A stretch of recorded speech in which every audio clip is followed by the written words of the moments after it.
tiempo que venimos hablando de la superpoblación carcelaria y también del hacinamiento, en este caso en comisarías. Volvieron los presos a las comisarías, cada vez son más, y lo estamos viendo en los últimos hechos. Bueno, uno de ellos es lo que nos contaba Maxi, que ocurrió la tarde de hoy, pero vamos a ver algunos de los últimos meses. El más resonante es el del 3 de marzo, que fue la fuga de la comisaría 10ª. Recuerda que fueron 3 internos, 3 presos que había en esa comisaría, que además hirieron a un policía que estaba trabajando en esa seccional. Se dieron a la fuga, después fueron recapturados, pero estuvo grave el policía que fue baleado en ese momento. Siguiente paso, 3 de mayo, quema de colchones en la comisaría 2ª, que también tiene que ver con ese hacinamiento, con la cantidad de personas que hay en lugares muy pequeños, cuando ya se intentó sacar a los presos de las comisarías y cuando hay algunas normas, como por ejemplo que el preso en una comisaría puede estar hasta que es llevado a audiencia imputativa. Más tiempo ya tiene que ser trasladado a otro tipo de edificio del servicio penitenciario. Cuando decimos quema de colchones también hablamos de algo muy peligroso, porque es el modo que tienen los presos de protestar, pero en lugares tan pequeños y con material tan inflamable, muchas veces es una trampa mortal para quienes quieren mostrar algo haciendo eso, ¿no? Y después, el último hecho, el más reciente, es el 19 de mayo, quiso escapar de la comisaría 15ª. ¿Qué pasó ahí? Lo habían trasladado al Centro de Justicia Penal para una audiencia imputativa. Cuando vuelve a la comisaría, esposado y todo, intenta escapar, de hecho se va al trote al bajar del patrullero, esposado, golpea a los policías que lo estaban custodiando en ese momento y es recapturado, por supuesto, porque las condiciones eran bastante complicadas para que pudiese darse a la fuga. Así que esos son los 3 últimos hechos desde el mes de marzo.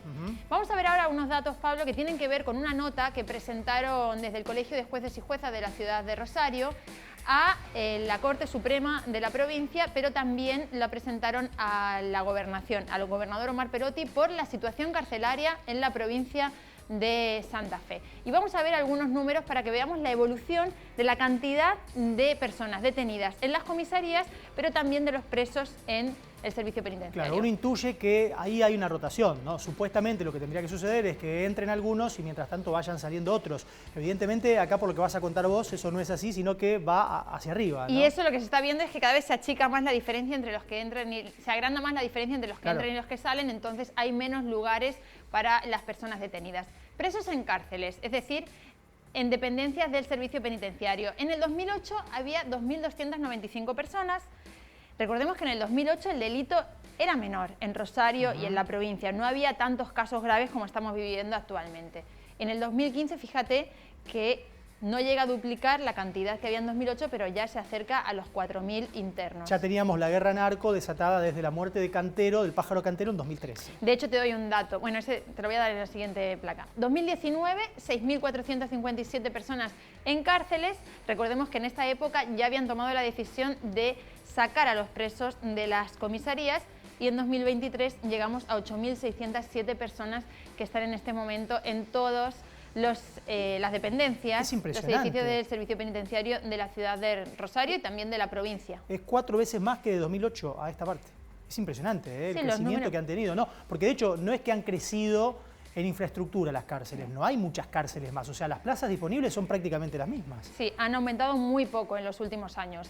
De hecho, parte de lo que dice esa nota que presentaron los jueces habla de eso, de los aspectos críticos de la situación penitenciaria y también carcelaria, falta de recurso humano, no hay suficiente personal carcelario para controlar a la cantidad de presos que hay en estos momentos, bueno, falencia en recursos humanos, en la estructura también, hay en algunos lugares donde están hacinados directamente.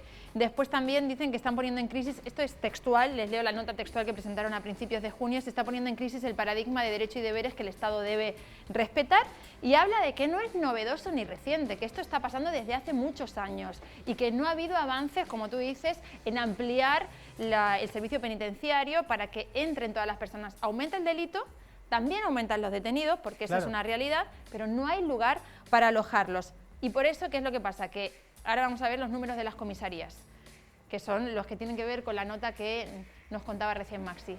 Mira, Pablo, 2008, 1.621 presos en las comisarías, 2015, 975, 2019, 515, bueno, porque se toma la decisión de sacarlos, porque en el año 2013 fue el año que más personas había detenidas en las comisarías, estamos hablando de 2.206, o sea, es un número altísimo.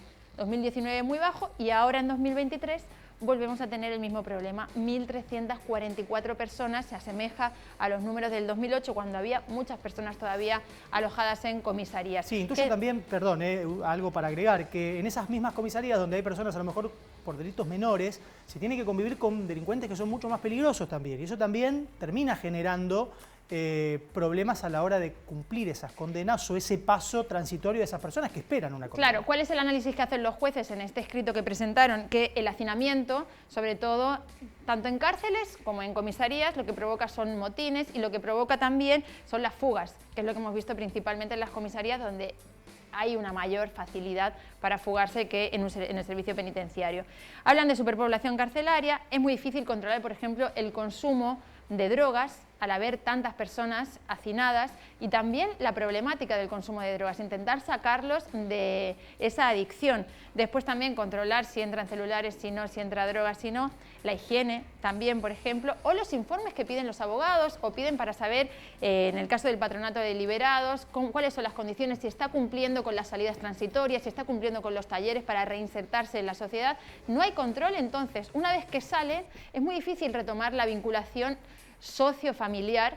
¿Por qué? Porque han estado en muy malas condiciones. Como se suele decir de manera más vulgar, sale peor que entraron. Sí, sí, son deformatorios. Una escuela, claro. Más que reformatorios, son deformatorios. No, es muy interesante lo que acaba de mostrar Almudena para entender también por qué estamos como estamos y por qué funciona tan mal el servicio penitenciario. Evidentemente hay un colapso ahí.